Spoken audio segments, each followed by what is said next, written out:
Hello and welcome back to World Traveler Commentary. Today we're going to talk about what may be a controversial topic, political correctness, and why I personally am opposed to the whole idea. Now, before we start, basically I'm going to talk about this in a few sections. I'm going to define political correctness, then I'm going to give a quick walkthrough on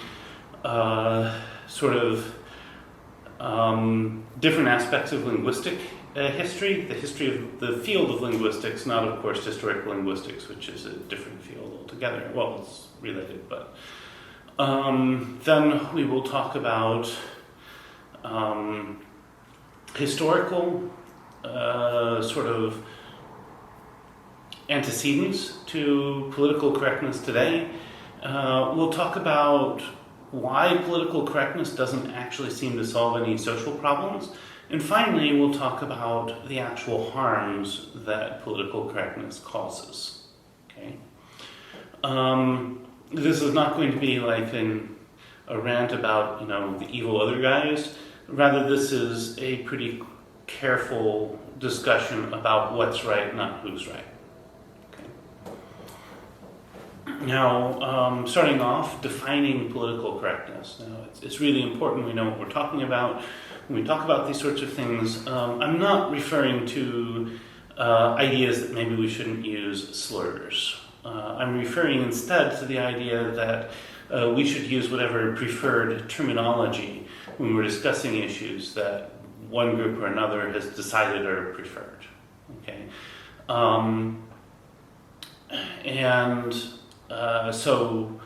The difference here is that a slur is a term which has almost always been used to deride or attack.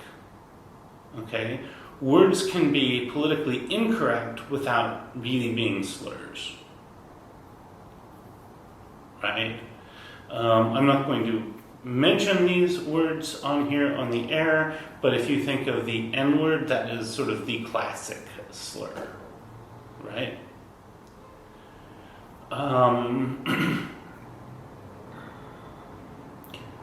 So the difference here is that slurs themselves carry with them aggressive intent. Okay? Slurs are words that have always been used to deride and put others in their place. Okay? They have a normative force, not just a descriptive force. Right?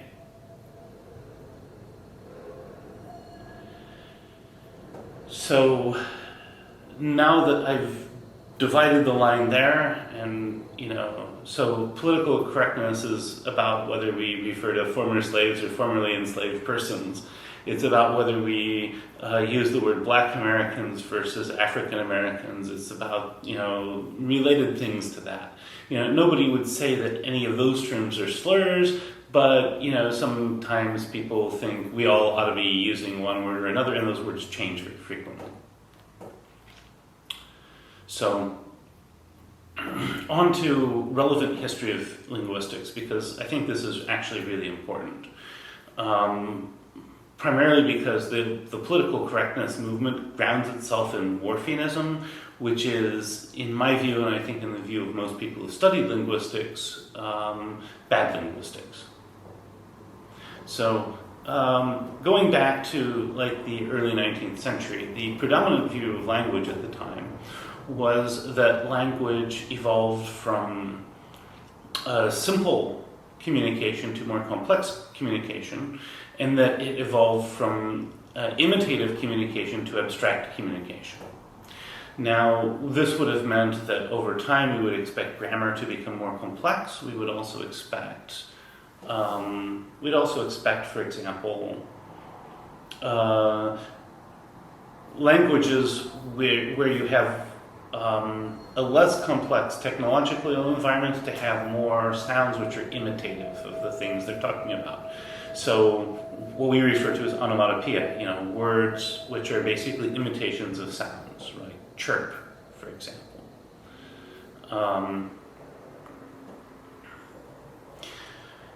And I've never heard this called anything. I'm going to call it the modernist hypothesis of language.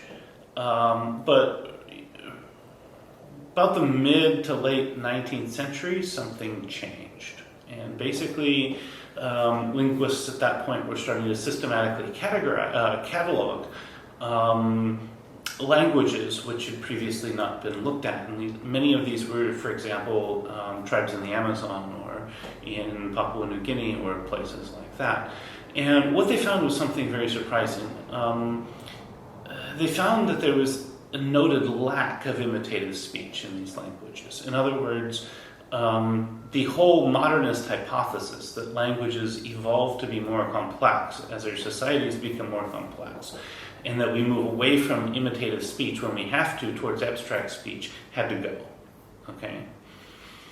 And what replaced it was de Saussure's, I would call it the structuralist hypothesis, or as we normally call it in linguistics, structuralism. The structuralist hypothesis is that language is a largely arbitrary system of distinctions. Okay? So the color red is only defined in relation to all the other colors we know. It's not blue, it's not green, it's not white, it's not black, etc. Right? The color green is similarly defined in relation to all the other colors that we know. Right? It's not red, it's not blue, it's not black, it's not white, so forth. And therefore, in the structuralist view of language, meaning doesn't arise from the words themselves, they arise through the interaction and interrelation of the words themselves. Words are structural pieces of language, they aren't natural constructs. Okay? So the structuralist hypothesis is still, in its outlines, the way we look at language today. But I'm going to quickly discuss sort of the rise of structuralism and also post-structuralism, because a lot of people pushing political correctness have a tendency of also pushing post-structuralism. But they only do it in a way that pushes bad structuralism. So the next important thinker to enter into the sphere was Benjamin Wharf, who I've already kind of said is generally considered to have done linguistics badly. Now, Wharf took this concept of structuralism, and he actually apparently didn't know very many languages. He just basically sat on his chair and hypothesized about a lot of things and assumed that they were right. But Wharf thought that speech and that the systems of speech, namely language, defined the way in which we think. So Wharf, Wharf would tend to think that if a language doesn't have concepts of certain things, that those concepts can't exist within the language. And when people say some thoughts are not expressible in certain languages, they're engaging in very Whorfian thought.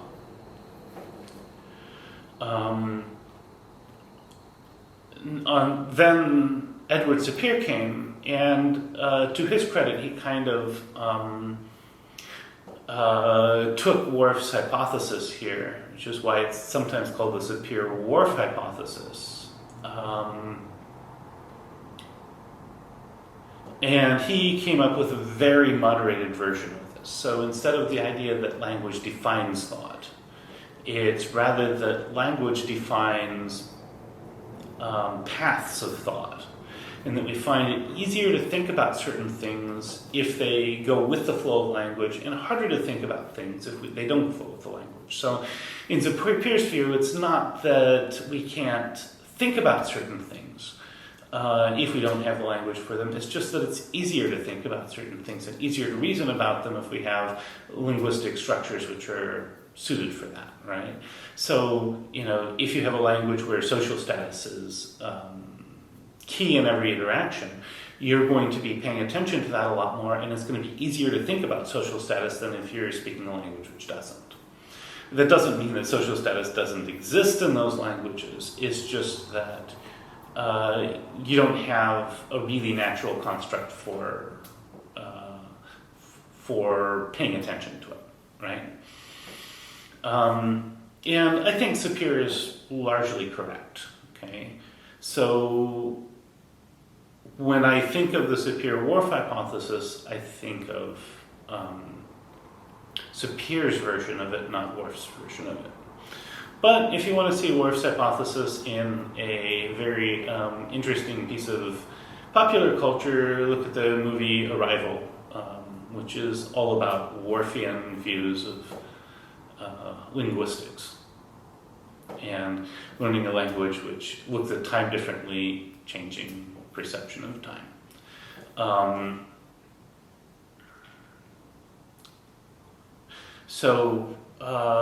Then, of course, we have the big Chomsky argument. Linguist Noam Chomsky comes in and he basically says he doesn't agree with even Sapir's view of this, that instead you have the surface structures of languages, then you have deep structures of thought, and we translate between those deep structures and the surface structures. There's more to it, I'm not going to really go into it. But in Chomsky's view, language is largely independent from speech. That's a big argument that's still ongoing. The arguments between the Sapir camp and the Chomsky camp in linguistics have been going on for a very long time now, and there's no indication they're going to get resolved anytime soon. So, next point then is this term deconstruction. Where does it come from? Deconstruction is something which comes out of looking at constructions in structuralist thought, and then trying to pull them apart and see what areas you have that are irreducible in their complexity. And this comes from a French thinker named Jacques Derrida. And Derrida, you really see this not only in general in his works and his approaches, but you also see it in his, particularly in his sort of critiques of anthropology and Claude Lévi-Strauss, and also in his critique of de Saussure. Remember one of the main founders of structuralism. And in both of his cases, his complaint's actually kind of similar. In anthropology, he basically points out that none of us can ever get past basically our overall ethnocentricity. But anthropology posits an objective viewpoint which therefore can't exist because we can only perceive other cultures through the filter of our own. And therefore, this sort of false objectivity, in his view, creates some problems for anthropology. This is one of the reasons why anthropology's moved away from sort of a scientific, objective sort of perspective toward something that's a little more nuanced and more intersubjective. But that's neither here nor there. The second, his discussion of de Saussure again poses another similar problem, which is that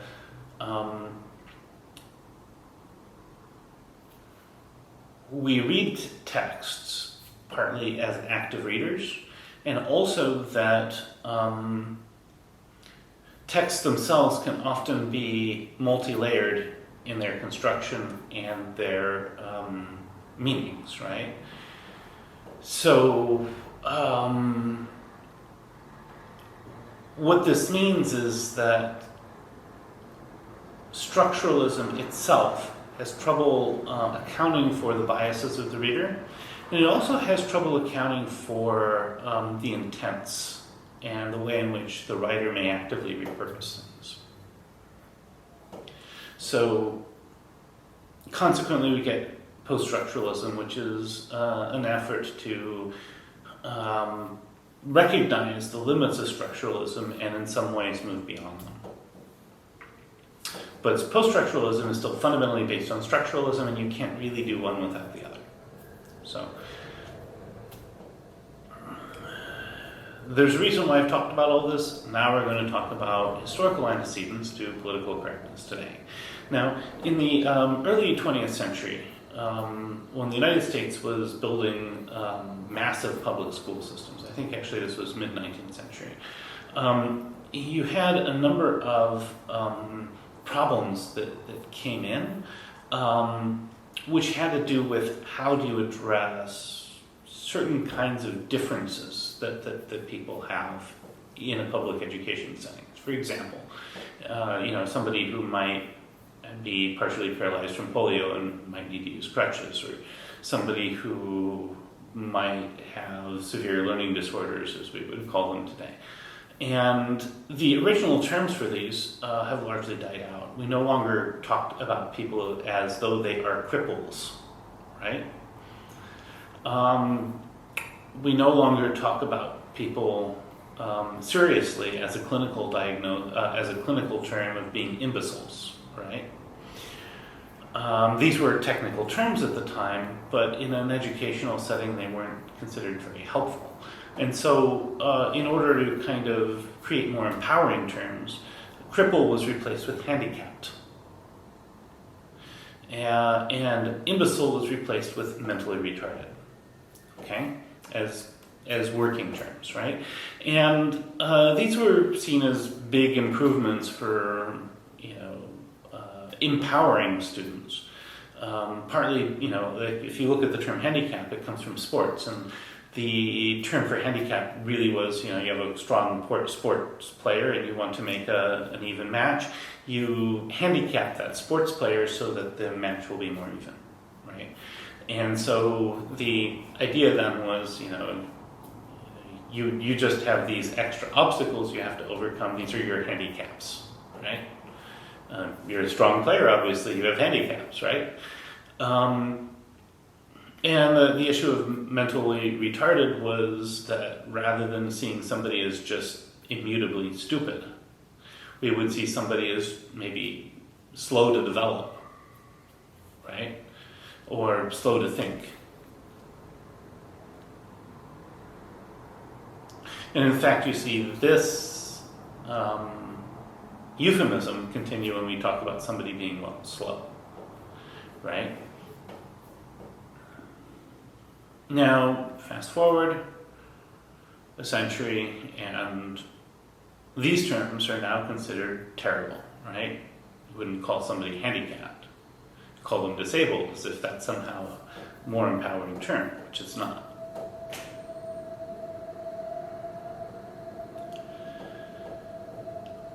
Wouldn't call somebody mentally retarded, we would call them developmentally disabled.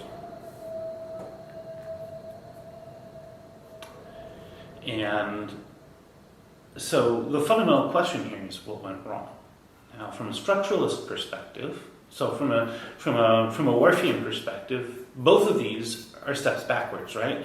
If you're just simply saying, you're slowed down mentally, maybe over time there's some things you can figure out to participate.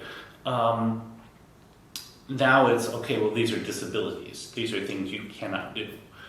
Similarly, with handicap, rather than saying, you're a strong player, you just have extra obstacles you'll have to overcome. Now it's like, there are things you can't do. And so consequently, from a Whorfian perspective, these things have taken a step back.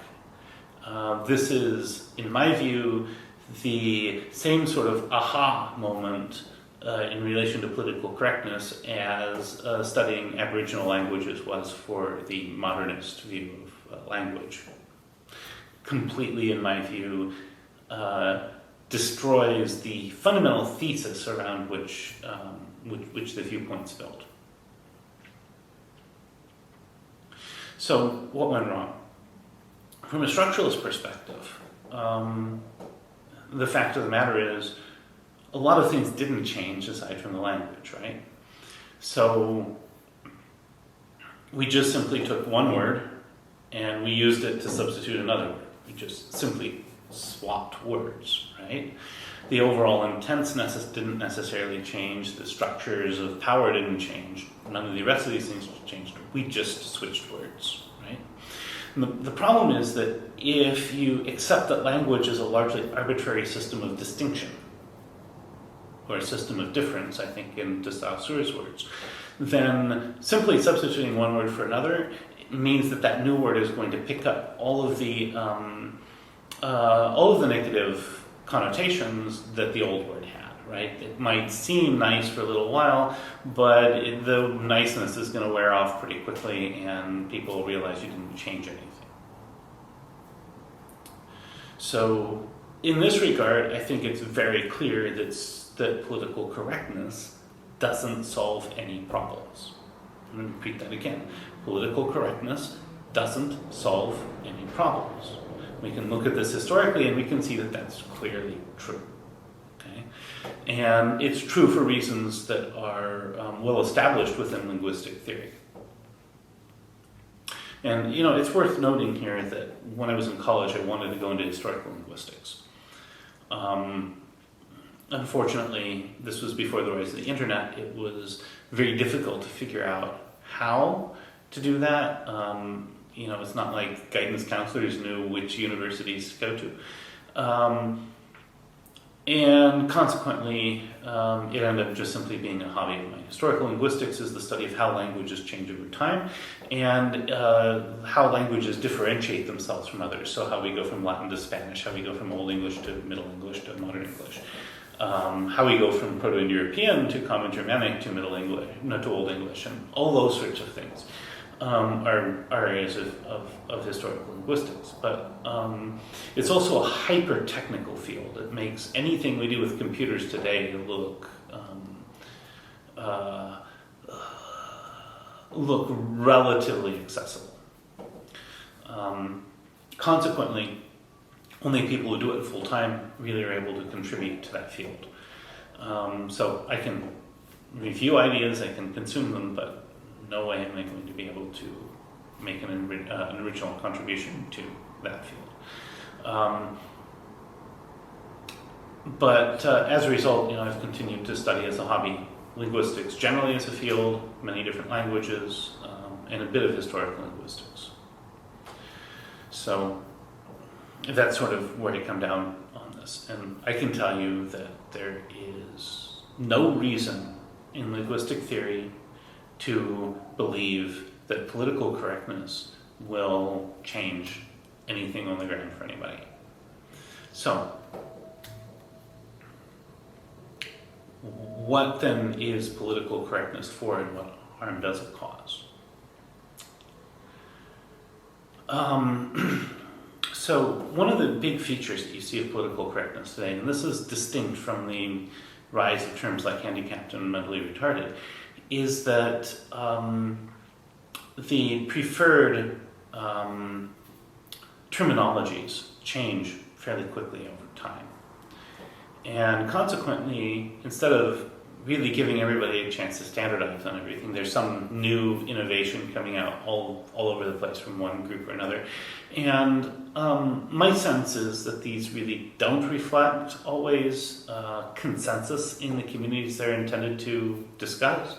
For example, you have dramatic disagreement within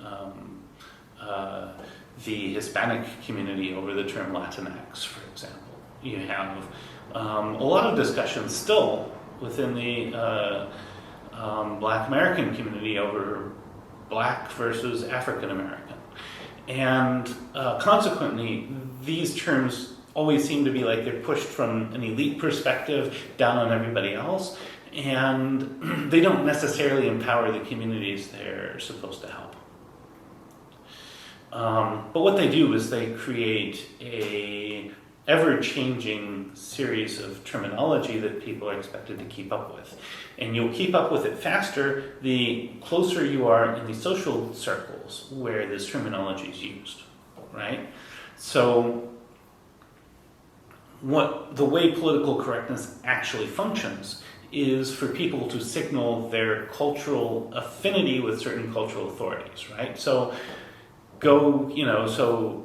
if to take an extreme example, if you use a really outdated term like Negro, right, you're going to sound like you're back stuck in those racist times in like the 1950s, which might be a good assumption, right?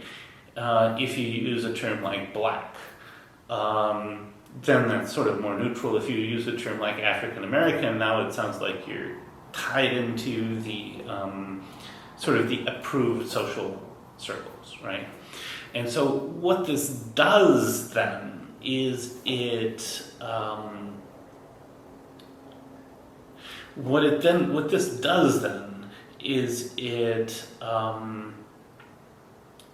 is used to sort of pre-screen people for their ideologies, right? So when somebody opens their mouth and they start speaking, you can have a pretty good idea of maybe where they fall on certain social issues before you start talking to them. It's a way of sort of pre-signaling your politics without like talking politics. And the problem with this is it means that, particularly in a place like the United States, where people typically don't talk politics across disagreement, this sort of terminology becomes a way of gatekeeping political conversation. But if you believe, as I do, that we only learn from people we disagree with, then this sort of gatekeeping is fundamentally harmful, right? We should be going out and having political conversations with people we disagree with. We should be trying to understand why they believe what they believe. We should be trying to understand why they believe differently from us. And we should be trying to understand these charitably and so forth, so that we can decide what we have to learn from them. Because even if we don't like where their viewpoint leads, there may be something in that viewpoint which causes us to sit down and think and decide that maybe something isn't the way we thought it was, right? And as we do that, we can hone our own viewpoints and we can learn and we can improve, right? But if we only talk to people we agree with, then we're stuck never growing. Or we're stuck following whatever cultural authority we have decided to follow, right? And that's pretty damaging to political discourse in the United States and elsewhere.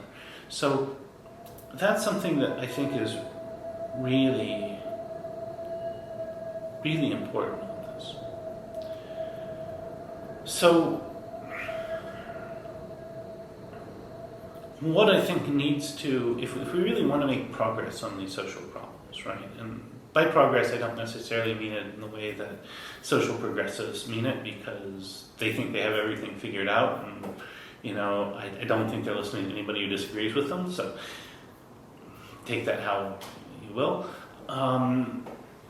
But if we want to make progress towards a society where there's room for everybody with different viewpoints and different backgrounds and so forth and different abilities, then we need to be thinking much less about the language we use and talking about this, and more about like sitting down and coming together with people we may disagree with and coming up with mutually acceptable solutions, right? We have to accept that there may be differences in how we want to look at problems, but that doesn't necessarily mean we can't make common cause on trying to solve them. A really good example of this, coming back to the question of like handicapped versus disabled, is it doesn't really matter what word we use. So sometimes the words we need to actually say are thank you, right? Not necessarily getting into this all preferred terminology bullcrap. Things like, thank you very much, that was a really interesting contribution, or I learned a lot from this. Just simply letting people know they're appreciated for, what they've brought to the table can be a really big game changer. Similarly, we need to sit down and think about and address some of the aspects of structural violence that does in fact occur in our systems, right? And a lot of this, in fact, is being perpetrated by the same elite that pushes these preferred terminology changes. So we shouldn't exclude them from the lens either, right? Because, you know, if we're going to say, oh, we're all going to use the word African American now, and many people in that community are saying, no, I prefer to be called black.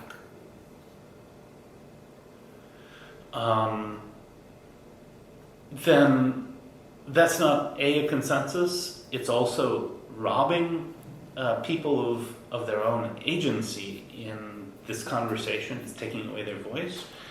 And, you know, it's doing so in a way that purports to solve problems, but really doesn't. So I know this is a bit of a long rant. I hope you found it interesting. Hope you're interested in subscribing or liking this video. At any rate, I'll come back with another one at some point.